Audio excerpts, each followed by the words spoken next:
Kemudian saya kerucutkan bahasan juga sebelum Abu Bakar radhiyallahu anhu.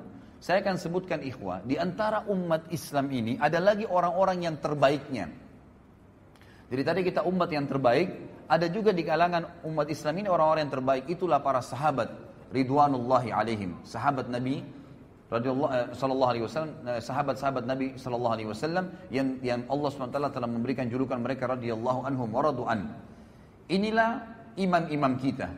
Mereka lah ya, panutan-panutan kita, idola-idola kita. Di buku ini ada lebih dari sekian puluh sahabat yang disebutkan, dan satu orang saja, ikhwan dan akhwat sekalian, kalau kita jadikan sebagai rujukan hidup kita, idola kita, sudah cukup untuk selamat dunia akhirat. Bagaimana kalau kita jadikan semuanya puluhan orang ini sebagai idola kita? Cukup mereka, tidak perlu lagi pasang anak-anak muda, wahai anak-anak muslim, pasang poster-poster pemain bola di kamar anda. Untuk apa? Apa yang mau dibanggakan dengan mereka? Dengan keterampilan mereka main bola? Masuk surga ke dengan main bola ini? Bukan berarti tidak boleh main bola ya, olahraga boleh dalam Islam. Tapi sampai pada tingkat anak-anak kita menghafal nama-nama pemain bola dan tidak tahu nama sahabat Nabi. Siapa yang sudah dijamin masuk surga? Siapa yang sudah berjuang dan sebenarnya? Gitu kan? Ini hal-hal yang harus kita sadari dan kita fahamin. Maka kita harus kembali kepada para sahabat. Jadikan mereka sebagai idola-idola kita. Karena bukan mustahil ikhwan dan akhwat sekalian. Sahabat-sahabat terutama 10 yang jamin masuk surga ini. Sampai beritanya kepada kita. Ya, sampai sekarang seperti yang akan kita bahas nanti ini. Itu bukan mustahil. Ya, bukan cuma sebuah kisah, dongeng yang diceritakan. Tapi kata para ulama agar kita bisa mencontohin Abu Bakar, Umar, Uthman, Ali, Talha, Zubair, Abdurrahman ibn Auf, hafal nama-nama mereka, kisah-kisah mereka, tahu kehidupan mereka sehari-hari. Maka dengan begitu ya, kita akan bersama-sama dengan mereka di surga. Bukan mustahil. Karena kita menciplak saja kehidupan mereka. Itulah yang diinginkan oleh Allah Azza wa Jalla melalui sejarah-sejarah mereka yang tetap Allah kekalkan, gitu kan? Dan subhanallah, syaitan-syaitan ingin menyesatkan manusia dengan mencaci maki, mengkafirkan para sahabat ridwanullah alaihim yang telah Allah pilih mereka. Nanti kita akan baca sebentar lagi fadilah dan keutamaan para sahabat. Sehingga di sini ikhwah sekalian, kita tidak butuh lagi panutan siapapun kecuali mereka setelah Nabi Muhammad sallallahu alaihi wasallam. Yang pertama ikhwah sekalian, disebutkan dalam buku ini, Allah Subhanahu wa taala menurunkan banyak sekali Al-Qur'an. Coba buka halaman 59 yang pegang bukunya. Sekali lagi ikhwah dan akhwat, kalau ingin memiliki bukunya ada di depan sama panitia ya. Yang jelas kita membahas di sini jilid pertamanya. Surah Al-Ahzab halaman 59 ayat 23. A'udzubillahi minasyaitonirrajim. Allah SWT mengekalkan dalam Al-Quran dibaca oleh setiap orang yang beriman tentang para sahabat. Ini ayat ini, satu ayat saja ini sudah cukup membantah orang-orang Syiah ini. Yang betul-betul sampai berani mengkafirkan para sahabat. Apalagi figur yang kita bicara sebentar lagi tentang siapa dia. Kata Allah SWT, minal mu'minina rijalun sadaqu ma'ahadullaha alaih. فَمِنْهُمْ مَنْ قَضَى نَحْبَهُ وَمِنْهُمْ مَنْ يَنْتَظِرُ وَمَا بَدَّلُوا تَبْدِيلًا. Di antara orang-orang mukmin, maksudnya para sahabat. Ayat ini turun kepada para sahabat. Ada orang-orang yang menepati apa yang telah mereka janjikan kepada Allah. Maksudnya di sini ulama tafsir bilang mereka mati syahid. Mereka berusaha masuk medan perang supaya mati syahid dan Allah berikan apa yang telah Allah janjikan. Dan ada di antara mereka yang gugur dan ada pula di antara mereka yang masih menunggu ikut perang, belum mati, ikut perang yang kedua, terus begitu. Ya, karena yakin dengan apa yang Allah janjikan dengan mati syahid itu. Dan mereka sama sekali tidak mengubah janjinya. Maksudnya tidak berubah, tidak murtad, tidak ragu, tidak bimbang. Kemudian dalam surah Al-Bayyinah, ayat 8, Allah subhanahu wa ta'ala mengatakan, radiyallahu anhum wa radu'an. Allah subhanahu wa ta'ala ridho kepada mereka dan mereka pun ridho kepada Allah. Mereka pun ridho kepada Allah. Kemudian dalam surah Al-Fatih, ayat 18, Allah terus memuji para sahabat. Ikhwah sekalian, kalau Allah sudah ridha kepada seseorang, Rabbul Alamin, Tuhan alam semesta, siapa lagi yang kita mau jadikan panutan selain mereka? Yang diridhoi oleh atasannya, diridhoi oleh presiden dan rajahnya, diridhoi oleh keluarganya dan istrinya atau suaminya? Jauh sekali. Diridhoi oleh pencipta langit dan bumi, radhiyallahu anhum wa radu'an.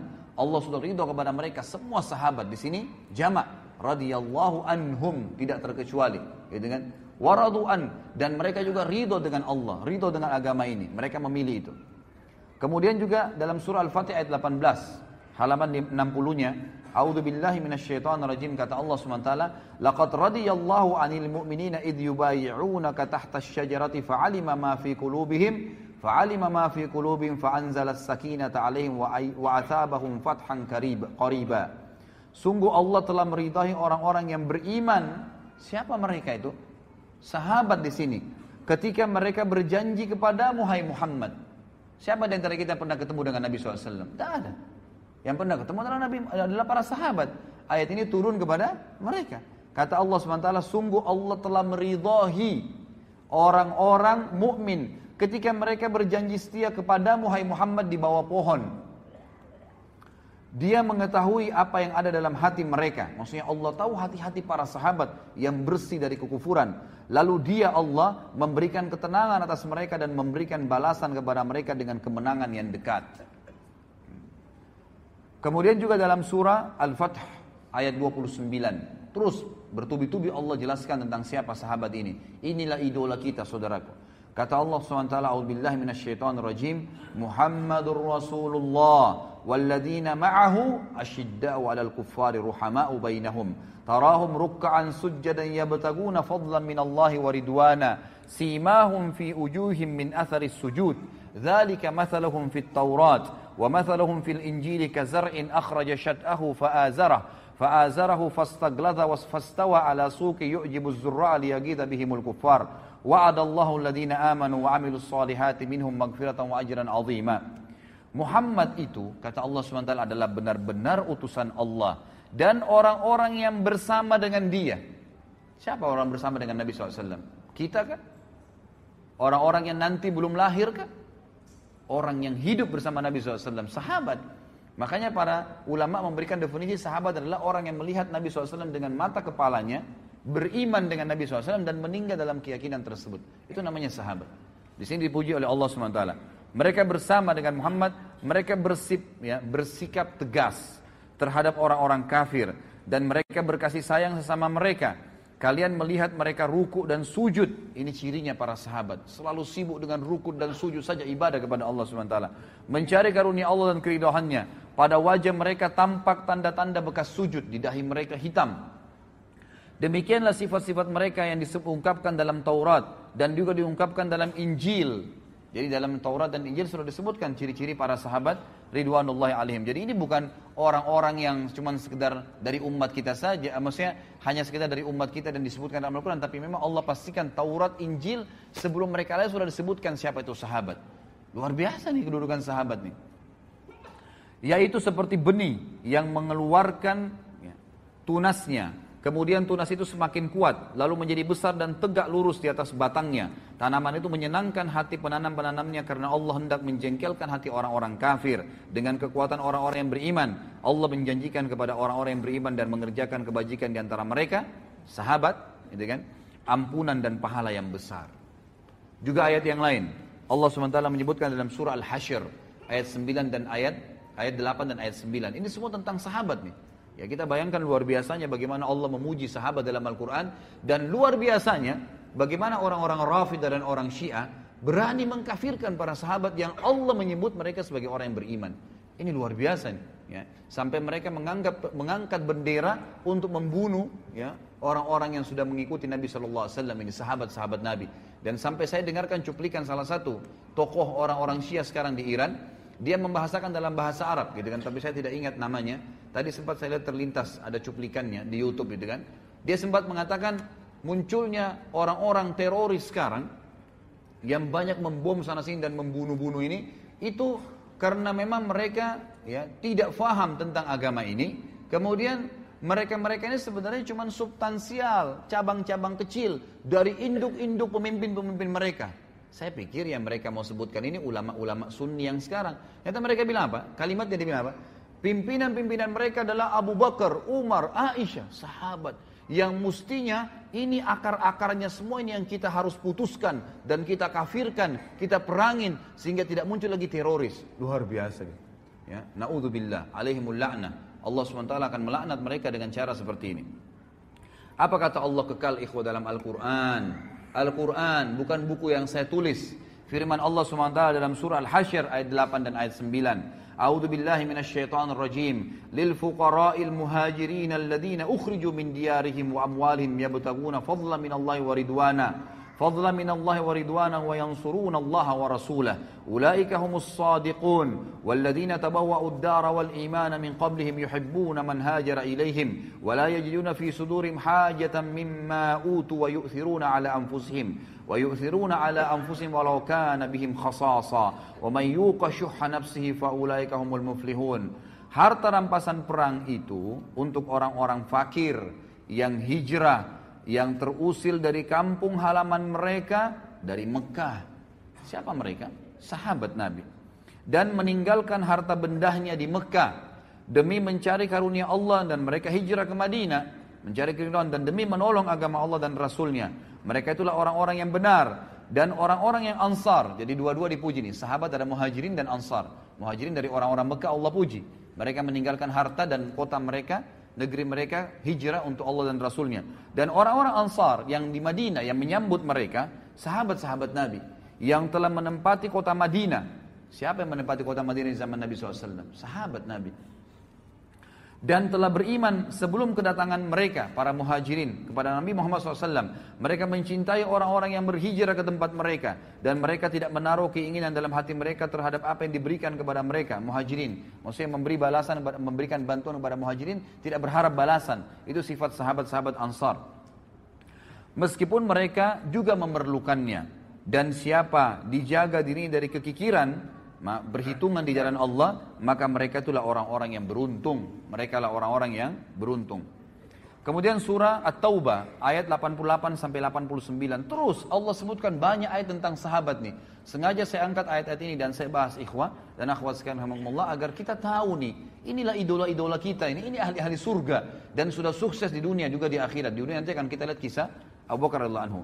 Kata Allah SWT, Taubah 88-89, A'udzubillahi minasyaitonir rajim, lakinir rasul walladzina amanu ma'ah jahadu bi amwalihim wa anfusihim wa ulaika lahumul khairat wa ulaika humul muflihun. A'addallahu lahum jannatin tajri min tahtiha al-anharu khalidina fiha, dzalikal fawzul azim. Tetapi Rasul dan orang-orang yang beriman bersama dia, beriman kepada Nabi Muhammad sallallahu alaihi wasallam, sahabat, mereka berjihad dengan harta dan jiwa. Mereka itu memperoleh kebajikan. Mereka itulah orang-orang yang beruntung.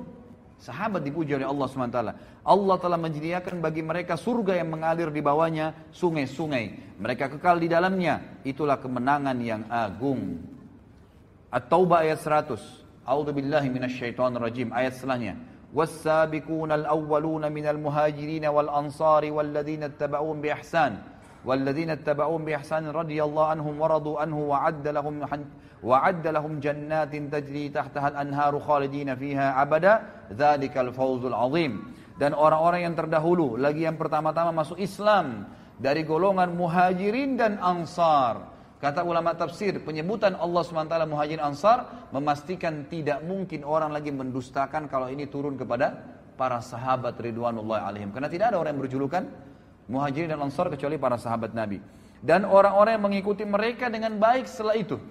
Semua orang yang mengikuti para sahabat setelah meninggalnya sahabat dan Nabi SAW, Allah ridho kepada mereka dan mereka pun ridho kepada Allah. Allah menyediakan bagi mereka surga-surga yang mengalir di bawahnya sungai-sungai. Mereka kekal di dalamnya selama-lamanya. Itulah kemenangan yang agung. Ikhwah akhwat sekalian, ikuti para sahabat, sahabiat Nabi, pertahankan sampai malaikat maut mencabut ruh Anda, maka pasti kita akan masuk surga. Allah yang berfirman, Allah sediakan surga yang di bawahnya mengalir sungai-sungai. Gak usah pusing lagi dengan artis fulan, idola profesor, doktor ini. Sibuk dengan sahabat Nabi ridwanullahi alaihim. Wallahi ikhwah, Abu Bakar gak punya ijazah dari Amerika. Umar gak punya ijazah dari Eropa. Tapi memimpin negara, menjadi orang yang sangat adil. Dan mereka kaya raya, pedagang yang berhasil, keturunannya semua sukses. Kita akan lihat bagaimana Abu Bakar dalam kehidupannya luar biasa. Ya, bukan berarti saya katakan tidak usah berpendidikan formal, silahkan, gitu kan. Tapi jangan itu dijadikan sebagai idola, panutan, seakan-akan sudah melupakan semua orang-orang yang sudah kita sebutkan dari kalangan sahabat. Selanjutnya surah At-Taubah ayat 117. Kata Allah Subhanahu wa taala, "A'udzubillahi minasyaitonir rajim. Laqad taballahu 'alan nabiyyi wal muhajirin wal ansari alladziina ittaba'uhum fi sa'atil usr. Alladziina ittaba'uhu fi sa'atil usrati min ba'di ma kada yazigu qulubu fariqin minhum thumma taba 'alaihim innahu bihim raufur rahim." Allah berfirman, ya, sungguh Allah telah menerima taubat Nabi Muhammad SAW dan orang-orang muhajirin dan orang ansar.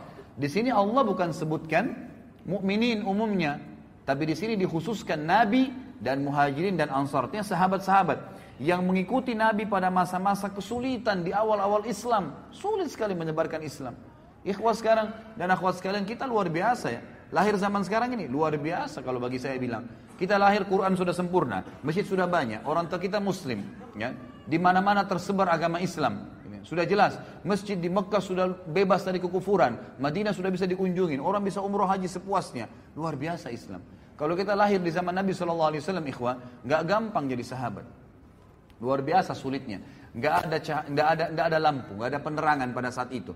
Ada seorang nabi buta huruf, nggak bisa baca, nggak bisa nulis, ngaku nabi. Kira-kira kalau antum hidup di zaman Mekah dulu, beriman nggak? Gitu kan? Nggak ada lampu, nggak ada apa-apa. Orang yang hidup bersama-sama di padang pasir, lalu ngaku saya nabi. Gitu kan? Apalagi nanti kita bahas masalah Isra dan Mi'raj. Ada borak, kuda bersayap, terbang, perjalanan Palestina Mekah sebulan bisa ditempuh dalam satu malam. Mungkin kita bersama dengan Abu Jahal, na'udzubillah, gitu kan. Tapi kita hidup sekarang luar biasa, hidup dengan sahabat itu masa-masa kesulitan, luar biasa mereka bisa beriman pada saat itu.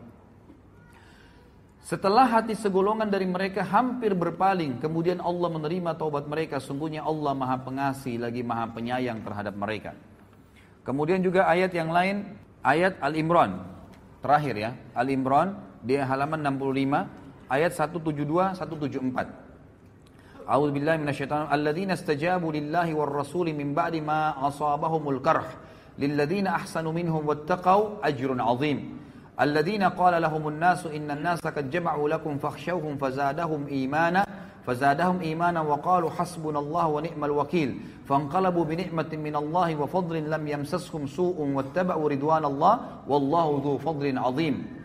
Orang-orang yang mentaati perintah Allah dan Rasul Muhammad SAW setelah mendapatkan luka dalam perang Uhud. Siapa yang hadir di perang Uhud? Kita kan? Para sahabat Nabi.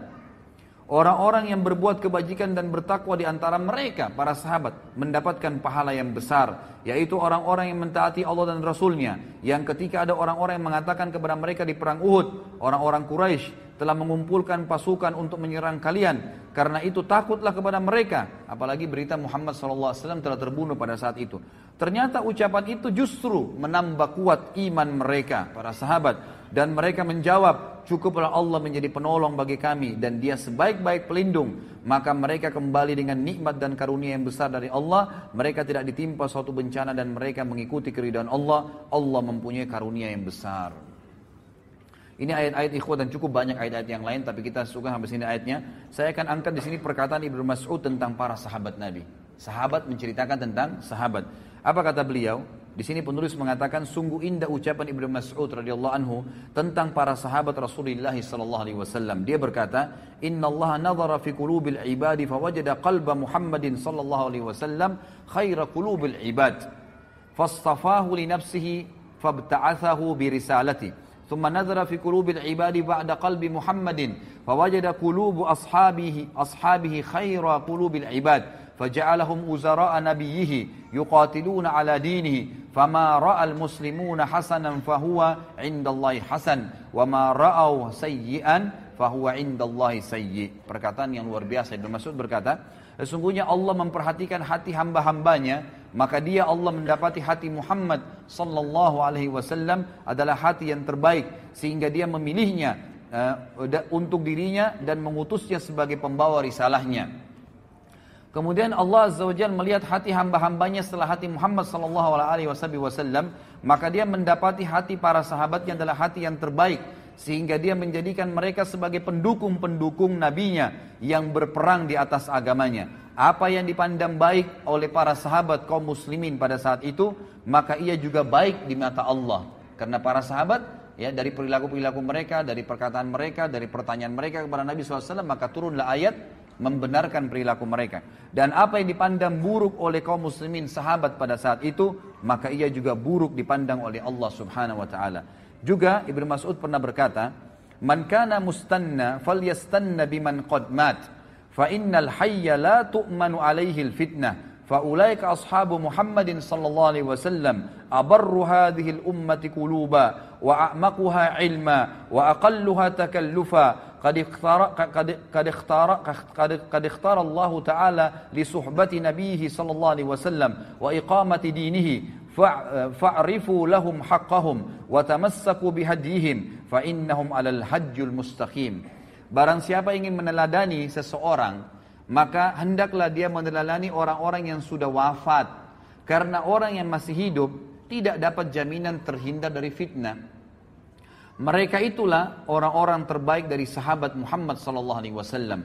Umat ini yang paling mulia hatinya. Dari umat Muhammad ini, para sahabat yang paling mulia hatinya, paling mendalam ilmunya, dan paling sedikit memaksakan dirinya. Maksudnya di sini memaksakan diri dalam hal-hal duniawi. Allah Ta'ala telah memilih mereka untuk menjadi sahabat-sahabat Nabi-Nya SAW dan menegakkan agamanya, dan kenalilah. Maka oleh karena itu kenalilah hak-hak mereka dan berpeganglah kepada petunjuk-petunjuk mereka, karena mereka berada di atas jalan yang lurus. Diriwayatkan oleh Ibnu Abdul Bar dalam Jami' Bayan Ilm wa Fadli, dan juga disebutkan melalui jalur Qatadah dan Ibnu Mas'ud, diriwayatkan, dan Syekh Albani mengatakan, dikatakan ini adalah hadis yang sahih. Ini kurang lebih gambaran tentang para sahabat. Tentu masih ada lagi fadilah-fadilah dan bisa dibaca dari halaman 67. Itu terlalu banyak ya, terlalu banyak hadis-hadis di sini yang disebutkan oleh Nabi sallallahu alaihi wasallam. Saya akan angkat, mohon maaf, ada satu lagi hadis di sini di halaman 70. Ya. Di mana Nabi sallallahu alaihi wasallam bersabda tentang para sahabat beliau. Tentu ini banyak dalil yang belum saya baca ya. Karena melihat waktu saja. Hadis yang diriwayatkan oleh Imam Muslim dan Ahmad juga banyak disebutkan oleh imam-imam yang lain, di mana Nabi SAW bersabda tentang sahabat, "An-nujumu amanatun lis-sama, fa idza dhahabat an-nujum atas sama'u ma tu'ad, wa ana amanatun li ashabi, fa idza dhahabat ata ashabi ma yu'adun, wa ashabi amanatun li ummati, fa idza dhahaba ashabi ata ummati ma yu'adun." Bintang-bintang adalah penjaga bagi langit. Artinya selama bintang ada di langit, maka orang bisa tahu yang ini terang langit itu. Jika bintang lenyap, maka akan datang kepada langit apa yang dijanjikan. Kalau Allah sudah angkat bintang-bintang itu, maka langitnya akan kiamat. Aku adalah penjaga bagi para sahabatku. Jika aku pergi wafat, maka akan datang kepada para sahabatku apa yang dijanjikan kepada mereka. Artinya akan ada sahabat akan menyebar, dan akhirnya mereka juga akan menemukan beberapa kendala, tapi mereka tinggal kembali kepada panduan Nabi SAW. Sahabat-sahabatku adalah penjaga bagi umatku. Jika sahabat-sahabatku telah pergi wafat, maka akan datang kepada umatku apa yang dijanjikan kepada mereka. Artinya mereka akan berselisih kalau mereka tidak mengikuti para sahabat ridwanullahi alaihim. Juga di sini halaman 71 nanti ikhwah bisa baca, ini hadis juga yang agung, bahwasanya banyak fakta sejarah disebutkan di dalam banyak sekali hadis riwayat Muslim, hadis riwayat Bukhari, banyak disebutkan hadis-hadis di mana pernah terjadi peperangan. Sering kali terjadi peperangan di zaman Nabi SAW meninggal, kemudian pemimpin perang berkata kepada pasukannya, apakah ada di pasukan kita ini yang pernah menjadi sahabat Nabi? Maka mereka mengatakan ada, si fulan dan si fulan. Maka Allah memberikan kemenangan karena keberadaan sahabat itu. Kemudian dalam peperangan yang lain berkata juga pemimpin-pemimpin, setiap peperangan di zaman tabi'in mereka berkata, adakah sahabat yang ikut? Oh ada si fulan masih hidup di pasukan. Maka Allah berikan kemenangan lagi karena adanya sahabat. Lalu setelah itu, setelah para sahabat meninggal semua, lalu terjadi peperangan, pernah terjadi fakta lapangan, para tabi'in berkata, seorang pemimpin perang pernah berkata, apakah ada orang di antara kalian yang pernah menemani sahabat Nabi? Maksudnya menjadi sahabatnya Nabi, tabi'in. Maka berkata mereka, ada si fulan dan si fulan. Maka Allah pun memberikan kemenangan justru karena ada di situ muridnya para sahabat ridwanullahi alaihim. Jadi di sini kita bisa lihat bagaimana Allah Azza wa Jalla memberikan kemenangan-kemenangan untuk pasukan-pasukan jihad karena adanya para sahabat ridwanullahi alaihim. Ini kurang lebih kronologisnya ikhwas sekalian, dan memang agak panjang tadi saya sampaikan agar memang kita menyadari tentang pentingnya kedudukan kita umat Islam dan juga pentingnya kedudukan para sahabat ridwanullahi alaihim. Sekarang kita masuk ke inti bahasan tentang umat nomor satu, ya, atau dari umat ini yang nomor satu, yang dinomorsatukan oleh para ulama, ya ulama Sunni, semua sepakat mengatakan umat atau orang yang paling terbaik dari umat Muhammad sallallahu alaihi wasallam setelah Nabi Muhammad adalah Abu Bakar radhiyallahu anhum. Saya akan mulai ikhwah. Abu Bakar ini beliau berada atau berasal dari suku yang masyhur, ya, anhum. Saya akan mulai ikhwah. Abu Bakar ini beliau berada atau berasal dari suku yang masyhur, ya. Suku beliau adalah suku Taim, ya, dari kabilah yang masyhur di Arab, termasuk suku yang banyak memimpin peperangan, suku-suku yang banyak orang-orang yang pintar di situ, orang-orang yang kaya, suku yang punya peradaban yang bagus.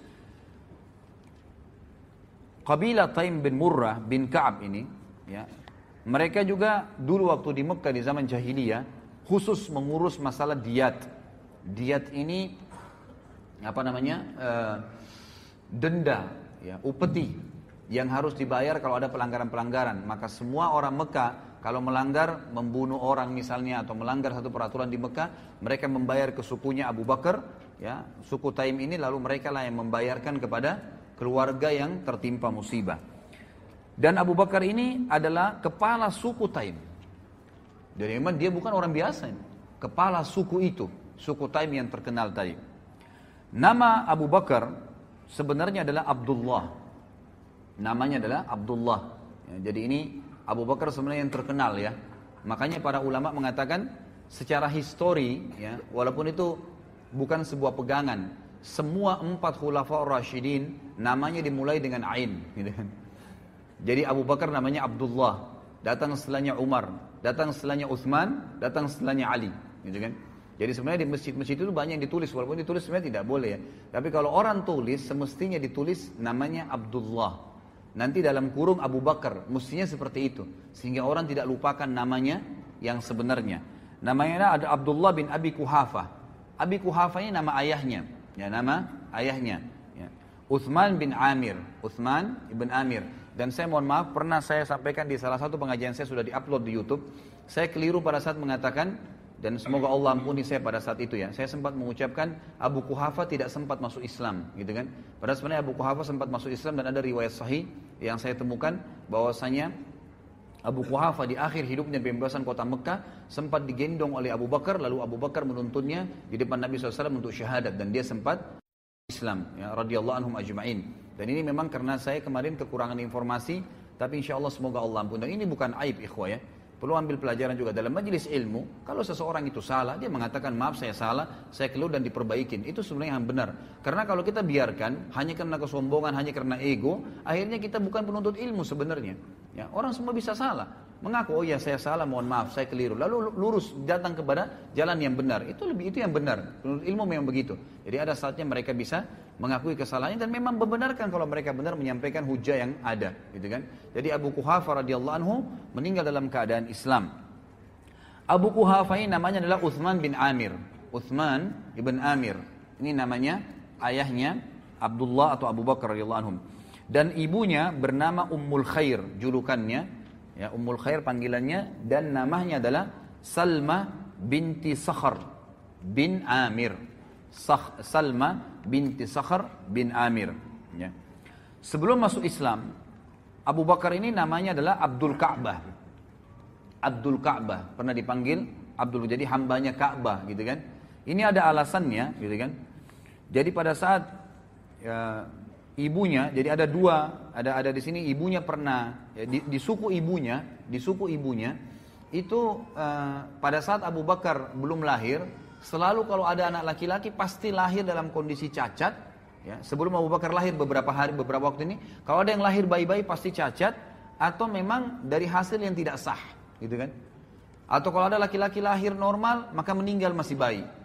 Maka ibunya bernazar, Ummul Khair bernazar, kalau seandainya Allah karuniai dia lahir anak laki-laki, dia akan menamakan Abdul Ka'bah, artinya dia akan abdikan kepada Ka'bah itu, ya, sebagai tanda, ya, pengabdiannya kepada Allah Subhanahu wa taala. Kemudian juga dia memiliki nama yang lain yaitu Atiq. Dan Atiq juga ini berselisih ulama tentang sebab dikatakannya Atiq.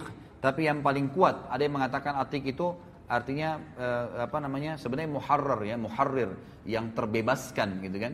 Ada yang mengatakan tadi kisah ibunya itu yang sukunya tidak ada yang melahirkan anak laki-laki, lalu dia mengatakan kalau anak ini lahir normal selamat, saya akan bebaskan dan saya akan seperti diserahkan kepada Ka'bah.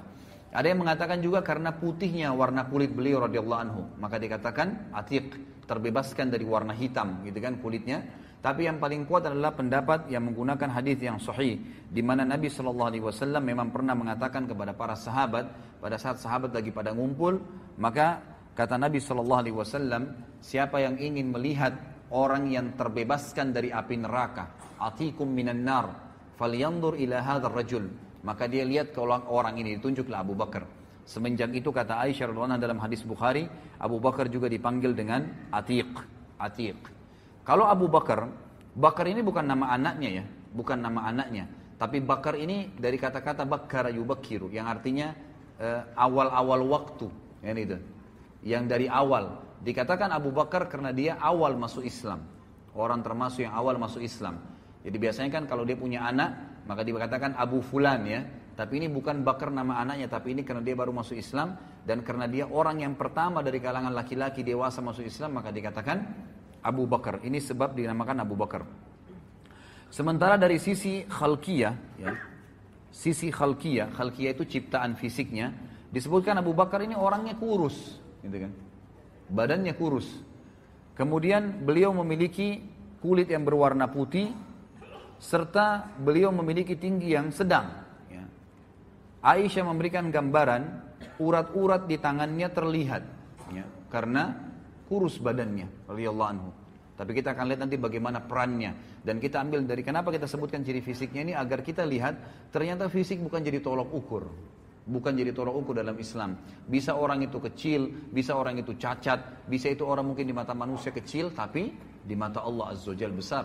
Abdullah bin Mas'ud radhiyallahu anhu pernah naik di atas sebuah pohon kurma dalam hadis Bukhari, kemudian karena kurus sekali Abdullah bin Mas'ud itu. Jadi kurusnya itu antara tulang sama ototnya, sama yang tersirat dari dagingnya itu hampir sama, karena kecil sekali gitu kan. Waktu dia naik di atas pohon kurma, Abdullah bin Mas'ud, Anda selalu dengar hadisnya, diriwayatkan oleh Abdullah bin Mas'ud, sahabat yang mulia. Kita mungkin tidak tahu fisiknya, ternyata kurus sekali. Dia naik di atas sebuah pohon, ikhwah sekalian, kemudian ada angin menyingkap bajunya. Ya, sedikit kelihatan betisnya, maka para sahabat sempat tertawa spontan, bukan niat ingin mengolok ya, karena tiba-tiba lihat orang kok kurus sekali gitu. Mereka tertawa. Lalu Nabi SAW itu dari situ Nabi SAW mengatakan, apakah kalian tertawa dengan dua betisnya Ibnu Mas'ud? Demi zat yang ubun-ubunku dalam genggamannya, maksudnya demi Allah, dua betisnya Ibnu Mas'ud di timbangan hari kiamat lebih berat daripada gunung Uhud. Jadi bukan itu tolokan masalah fisik, walaupun fisik dalam Islam juga boleh dianjurkan untuk dijaga. Tapi kita lihat nanti di sini Allah SWT lebih menuju atau lebih tersasar kepada hati seseorang. Abu Bakar adalah seorang pedagang. Kalau keterampilan beliau adalah pedagang yang sangat mahir, dan beliau memang tinggal di sebuah lokasi ya di Mekah itu yang memang lokasi itu seperti umumnya sekarang ya, dia ada seperti komplek gitu ya. Di sekitar situ memang yang tinggal orang-orang kayanya Mekah, dan dia tinggal bertetangga dengan Khadijah radhiyallahu anhum ajma'in gitu kan. Dan para ulama sejarah hampir semua sepakat mengatakan persahabatan antara Nabi SAW dengan Abu Bakar justru setelah Nabi SAW menikah dengan Khadijah dan bertetangga dengan Abu Bakar. Disitulah Nabi SAW mengenal Abu Bakar, dan Abu Bakar mengenal Nabi SAW. Dan beliau juga termasuk ya orang yang paling mahir dan mengetahui tentang silsilah orang-orang Arab. Jadi setiap orang kalau mau datang nanya, si fulan dari turunan mana, suku ini dari mana, beliau mengetahui semua, dan orang banyak bertanya kepada beliau di Mekah. Dan beliau juga adalah tadi seperti saya katakan kepala suku dari suku Taim, ya suku Taim. Sementara pernikahan beliau radhiyallahu anhu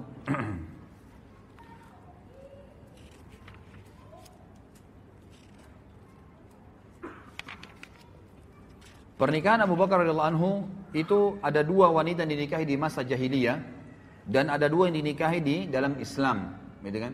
Tapi semuanya masuk Islam, termasuk yang dua dari Mekah. Yang pertama dinikahi oleh beliau adalah Qutailah binti Abdul Uzza, dan sempat melahirkan dua anak. Dari Qutailah ini lahir dua anak yang bernama Abdullah dan Asma. Abdullah bin Abi Bakar dan Asma binti Abi Bakar. Asma binti Abi Bakar ini yang nanti nikah dengan Zubair bin Awam dan akhirnya punya anak Abdullah ibn Zubair yang dikenal dengan Zatun Nitaqain, yang merobek bajunya, ya, selendangnya kemudian dibuat untuk membungkus bekal, untuk membawa memakan untuk Nabi SAW dan Abu Bakar ayahnya ke Gua Thur, gitu kan? Itu ada kisah sendiri tentunya. Tapi ini Asma. Jadi 2 anak dari istri yang pertamanya.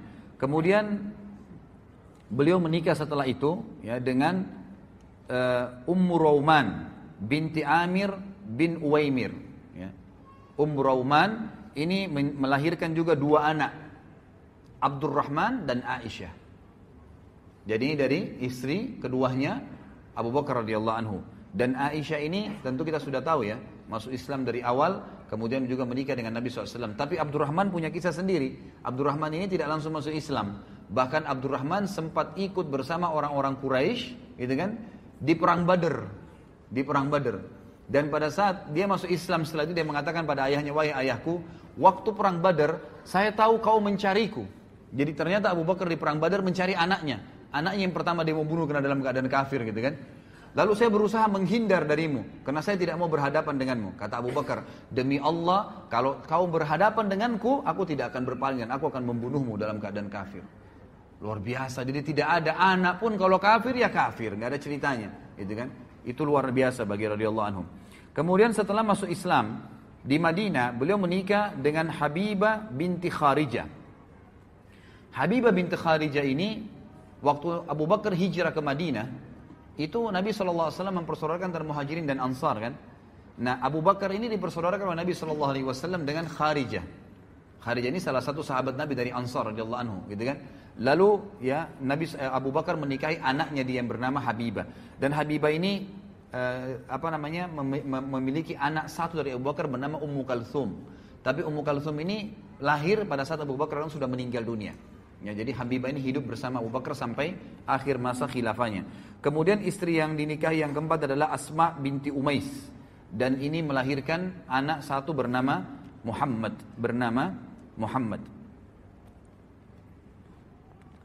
Sekarang kita masuk kepada julukan. Ya. Kenapa beliau diberikan Siddiq? Ya, apa sebabnya dapat julukan Siddiq? Ya. Di sini khilaf diantara ahli sejarah tentang masalah julukan Siddiqnya. Tapi umumnya ya dikatakan bahwasanya Siddiq ini disebabkan karena beberapa kejadian bersama Nabi SAW. Yang pertama sekali adalah pada saat Nabi SAW mengajaknya masuk Islam. Kemudian menceritakan kepadanya kisah Gua Hira, datangnya Jibril dalam poster asli sebagaimana dalam hadis Bukhari, ya, bahwasanya Nabi SAW berkata, ya, pada saat saya turun dari Gua Hira menuju ke rumah saya, maka Jibril dengar suara dari langit mengatakan, wahai Muhammad, anta Rasulullah wa ana Jibril. Lalu Nabi SAW katakan, saya angkatkan kepala saya ke langit, di sana saya lihat badan Jibril memenuhi langit, ke timur, ke barat, ke utara, ke selatan, dan Jibril memiliki 600 ekor sayap, gitu kan? Yang kalau satu sayapnya dikebaskan bumi ini, maka akan hancur bumi ini. Tapi pada saat itu, Nabi SAW menyampaikan kepada Khadijah, Khadijah percaya. Maka orang yang pertama masuk Islam, wanita adalah Khadijah. Lalu orang kedua yang diceritakan adalah Abu Bakar. Dan Abu Bakar pada saat itu, begitu Nabi SAW selesai mengucapkan, langsung dia bilang, apa tuntunan Muhammad Muhammad? Asyhadu an la ilaha illallah wa asyhadu anna Muhammadar Rasulullah. Langsung syahadat pada saat itu. Tidak ada keraguan sedikit pun. Langsung. Bayangkan ya, orang menceritakan tentang malaikat yang pada saat itu tidak ada sama sekali. Sekarang saja dengan teknologi canggih, orang kalau bukan dengan iman tidak percaya, apalagi zaman itu. Tapi di sini Abu Bakar tidak ragu sedikit pun. Dan ini adalah bukti yang sangat nyata, ya, kata para ulama tentang wajarnya beliau mendapatkan julukan Siddiq.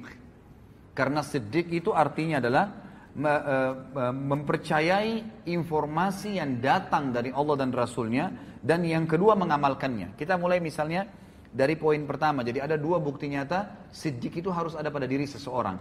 Mempercayai semua apa yang disampaikan oleh Allah dan Rasulnya.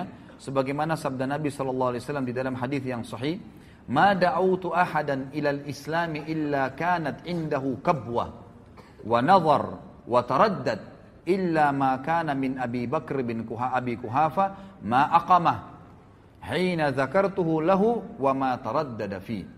Tidak ada seorang pun yang aku tawarkan Islam kecuali kadang-kadang masih ada pertanyaannya. Kadang-kadang masih ada pertimbangannya. kadang-kadang masih ragu, kecuali Abu Bakar. Ya di sini pertanyaan juga wajar. Khadijah waktu diceritain tentang Gua Hira masih bertanya, gitu kan? Yang lain masih bertanya. Ada orang masih mempertimbangkan, besoknya baru datang syahadat, lusanya baru datang syahadat, gitu kan? Atau orang yang menolak, ragu, kecuali Abu Bakar bin Abi Quhafa. Maka dia tidak menunggu sedetik pun, sesaat pun. Pada saat aku tawarkan Islam dan aku tentang Gua Hira, dia langsung mengikuti dan mengimaninya. Ini berarti ciri siddiq yang pertama. Artinya kalau antum mau jadi orang siddiq, harus antum yakin Allah dan Rasulnya ada dan benar, serta itu jadikan patokan hidup. Yang kedua, ya kata para ulama, patokan utama orang menjadi siddiq yang Abu Bakar tunjukkan adalah tadbiq al-haq wa nashrihi. Kalau tadi yang pertama adalah sidqu Allah wa Rasuluh. Jadi mempraktikkan kebenaran yang telah Allah dan Rasulnya sampaikan dan menyebarkannya. Buktinya Abu Bakar radhiyallahu anhu pada saat beliau pertama masuk Islam, baru syahadat nih. Dengarin cerita dari Nabi SAW. Baru kalau kita sekarang mungkin ikut pengajian lah. Apa yang beliau lakukan? Pulang ke rumahnya duduk-duduk, nunggu berita. Dari Nabi SAW belum pulang ke rumahnya langsung nyebarin Islam. Kayak antum dari pengajian langsung ketemu teman, telepon. Tadi saya dari pengajian, tadi dibahas masalah ini, tadi ada hadis ini, diceritain. Habis telepon teman yang satu, telepon lagi teman yang satu, mungkin 10-20 teman diteleponin sama dia, diceritain. Pernah gak antum berpikir begitu dari pengajian? Gitu kan? Kadang-kadang akhirnya ngomongnya yang lain, tidak disebarkan. Maka Abu Bakar apa? Setelah syahadat dengan Nabi SAW, detik itu juga langsung menebarkan Islam. Dan ikhwas sekalian, dari 10 orang yang dijamin masuk surga, 6 orang, berarti 7 dengan Abu Bakar ya. Jadi cuma 3 orang yang bukan. 6 orang masuk Islam di tangannya Abu Bakar. Yang dijamin masuk surga nih, gitu kan? Tangan masuk di tangannya beliau. Yang pertama adalah Utsman bin Affan. Nanti pada saat kita bahas Utsman bin Affan, berapa banyak pahalanya Utsman bin Affan ini. Luar biasa, nanti fadilahnya kita akan sebutkan. Dan masuk Islam di tangan Abu Bakar, berarti semua perbuatan Utsman diambil pahalanya oleh Abu Bakar. Kemudian Abdurrahman bin Auf. Siapa yang tidak kenal kisahnya luar biasa. Nanti akan kita bahas juga kisahnya. Luar biasa perannya dalam Islam.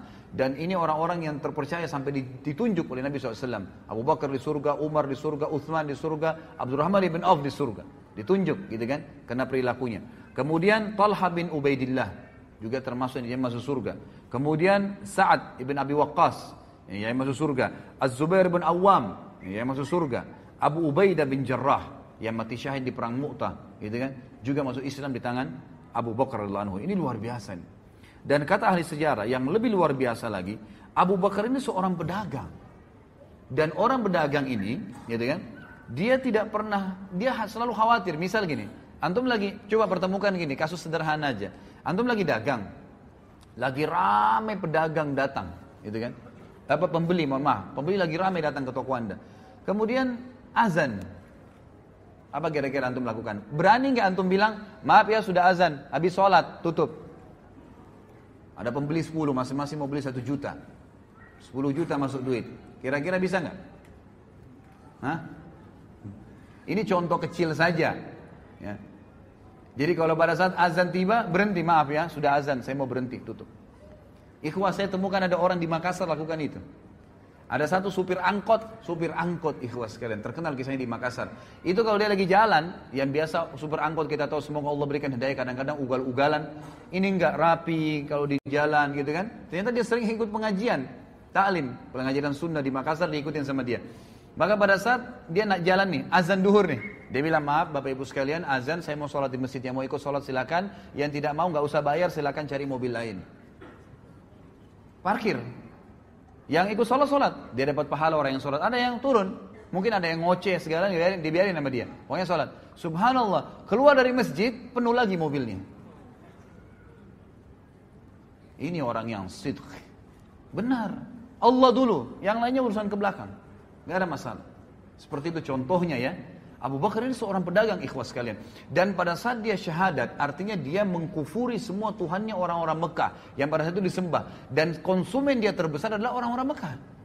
Dia tidak pernah takut kehilangan konsumennya, gitu kan? Tetap dia buktikan dan dia iklankan kalau dia sudah syahadat.